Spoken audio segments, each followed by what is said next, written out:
महाराजा सवाई जय सिंह द्वितीय भारतीय इतिहास में एक बहुत ही खास शख्सियत थे। उन्होंने आमेर के कछवाहा राजपूत साम्राज्य पर राज किया, जिसे बाद में जयपुर के नाम से जाना गया। 1700 से 1743 तक जय सिंह द्वितीय बहुमुखी प्रतिभा के धनी थे। वे एक कुशल योद्धा, एक चतुर राजनीतिज्ञ और कला और विज्ञान के संरक्षक थे। हालांकि उन्हें शायद शहरी नियोजन और खगोल विज्ञान में उनके योगदान के लिए सबसे ज्यादा जाना जाता है। जय सिंह द्वितीय का जन्म 1688 में हुआ था। वे 11 साल की छोटी उम्र में ही राजगद्दी पर बैठ गए। अपनी कम उम्र के बावजूद उन्होंने जल्दी ही खुद को एक सक्षम और महत्वाकांक्षी शासक साबित कर दिया। उन्होंने विजय और कूटनीति के माध्यम से अपने राज्य का विस्तार किया। उन्होंने कई महत्वाकांक्षी निर्माण परियोजनाएं भी शुरू की, जिनमें जयपुर शहर की स्थापना भी शामिल है। जय सिंह द्वितीय एक धर्मनिष्ठ हिंदू थे। उनका मानना था कि तारे और ग्रह मानव नियति को प्रभावित करते हैं। वे आकाश के एक उत्सुक प्रेक्षक भी थे। वे मौजूदा खगोलीय तालिकाओं में विसंगतियों के बारे में जानते थे। इन तालिकाओं का उपयोग खगोलीय पिंडों की स्थिति की गणना के लिए किया जाता था। इन तालिकाओं को बेहतर बनाने के लिए दृढ़ जय सिंह द्वितीय ने पूरे भारत में 5 खगोलीय वेधशालाओं के निर्माण की एक महत्वाकांक्षी परियोजना शुरू की। सवाई जय सिंह द्वितीय का जन्म भारत में राजनीतिक उथल-पुथल के समय में हुआ था। मुगल साम्राज्य, जिसने कभी उपमहाद्वीप के अधिकांश हिस्सों पर शासन किया था, पतन की ओर था। महान मुगल बादशाहों में अंतिम औरंगजेब दक्कन में कई महंगे युद्धों में उलझा हुआ था। इन युद्धों ने साम्राज्य के संसाधनों को खत्म कर दिया और उसके अधिकार को कमजोर कर दिया।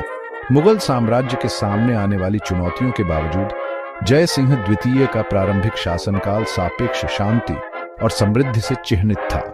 उन्होंने औरंगजेब के साथ घनिष्ठ संबंध बनाए रखा, जिसने उन्हें सवाई की उपाधि दी। एक चौथाई अर्थ वाली इस उपाधि ने जय सिंह द्वितीय के बेहतर ज्ञान और वीरता को मान्यता दी।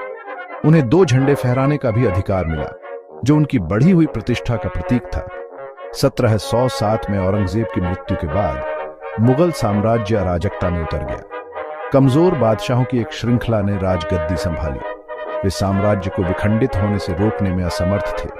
हालांकि जय सिंह द्वितीय ने अपने राज्य की स्वतंत्रता को बनाए रखने के लिए अपनी राजनीतिक कुशाग्रता और सैन्य कौशल का इस्तेमाल किया।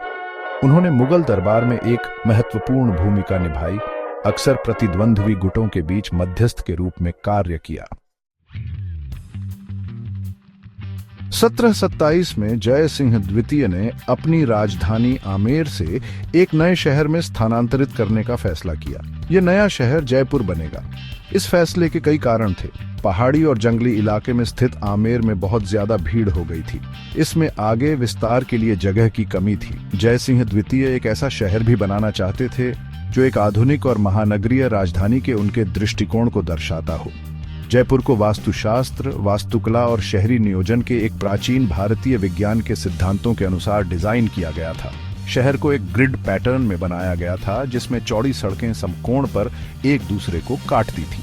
ब्रह्मांड के एक हिंदू प्रतीक मंडल से प्रेरित यह ग्रिड पैटर्न व्यवस्था और सद्भाव की भावना पैदा करने के लिए था। शहर को 9 आयताकार खंडों या चौकियों में विभाजित किया गया था, जो भारतीय खगोल विज्ञान के 9 ग्रहों का प्रतिनिधित्व करते थे। जयपुर अपने समय से आगे का शहर था। इसकी चौड़ी सड़कें, सार्वजनिक चौक और कुशल जल निकासी व्यवस्था अन्य भारतीय शहरों की भीड़भाड़ वाली और अक्सर अस्वच्छ स्थितियों के बिल्कुल विपरीत थी। जय सिंह द्वितीय ने पूरे भारत के व्यापारियों, कारीगरों और विद्वानों को जयपुर में बसने के लिए आमंत्रित किया। उनके व्यापार और वाणिज्य को प्रोत्साहित करने के लिए उन्होंने उन्हें कर में छूट और अन्य प्रोत्साहन दिए। खगोल विज्ञान के प्रति जय सिंह द्वितीय की रुचि कम उम्र में ही शुरू हो गई थी। उन्होंने प्राचीन भारतीय खगोलीय ग्रंथों का अध्ययन किया। उन्होंने यूरोप में हो रही नवीनतम खोजों के बारे में भी सीखा। 18वीं शताब्दी की शुरुआत में यूरोपीय खगोल विज्ञान में एक क्रांति आ रही थी। निकोलस कोपरनिकस, जोहान्स केपलर और गैलीलियो गैलीली जैसे खगोलविद लंबे समय से चली आ रही इस धारणा को चुनौती दे रहे थे कि पृथ्वी ब्रह्मांड का केंद्र है। जय सिंह द्वितीय इन नई खोजों के बारे में और जानने के लिए उत्सुक थे। उन्होंने यूरोपीय जेसुइट पादरियों को अपने दरबार में आमंत्रित किया। ये पादरी अपने साथ यूरोपीय खगोल विज्ञान की किताबें, उपकरण और ज्ञान लाए। उन्होंने जो सीखा उससे प्रेरित होकर जयसिंह द्वितीय ने भारत में खगोलीय वेधशालाओं की एक श्रृंखला बनाने का फैसला किया।